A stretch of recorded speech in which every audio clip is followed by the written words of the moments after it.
Assalamualaikum warahmatullahi wabarakatuh. Bertemu lagi di pembelajaran Bahasa Indonesia kelas 11 bersama Ibu Endah. Kali ini Ibu akan menjelaskan materi mengenai pembelajaran kita atau kontrak pembelajaran kita selama 1 semester. Pembelajaran yang pertama, kita akan mempelajari karya tulis ilmiah, di mana kita akan mempelajari bagaimana mengidentifikasi informasi dari karya tulis ilmiah. Yang kedua, kita akan belajar merancang bagian-bagian dari karya tulis ilmiah. Dan yang ketiga, kita akan mempelajari bagaimana sistematika dan kaidah dari kebahasaan karya tulis ilmiah. Yang keempat, kita juga akan belajar bagaimana cara menyajikan karya tulis ilmiah, di mana nantinya kalian akan menjalani yang namanya PKL. Dan di sini kita akan mempelajari bagaimana cara membuat karya tulis ilmiah, terutama bagaimana membuat laporan PKL.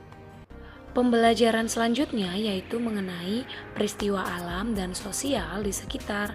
Di sini kita akan mempelajari teks eksplanasi, di mana yang akan kita pelajari pertama yaitu pengertian dan ciri-ciri dari teks eksplanasi. Kemudian kita akan mengidentifikasi informasi yang ada di dalam teks eksplanasi. Selanjutnya kita konstruksikan informasi yang ada di teks eksplanasi untuk kemudian kita analisis strukturnya dan kebahasaannya dari teks eksplanasi. Dan yang terakhir, kita akan belajar bagaimana memproduksi sebuah teks eksplanasi. Pembelajaran kedua yaitu pembelajaran teks prosedur, di mana kita akan belajar bagaimana instruksi dan informasi yang ada di dalam teks prosedur. Selanjutnya kita juga akan belajar bagaimana merancang pernyataan umum dan tahapan-tahapan dalam teks prosedur. Selanjutnya kita juga akan belajar bagaimana struktur dan kaidah kebahasaan dari teks prosedur.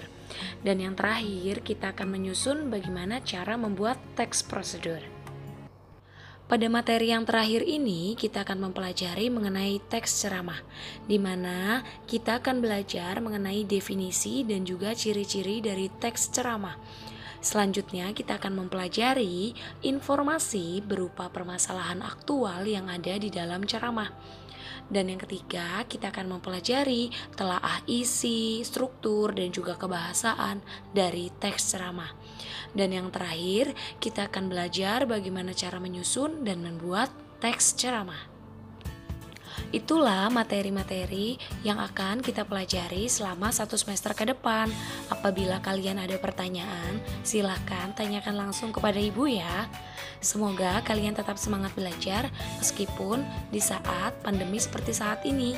Tetap di rumah, jaga kesehatan, dan jangan lupa berdoa supaya pandemi ini segera berakhir.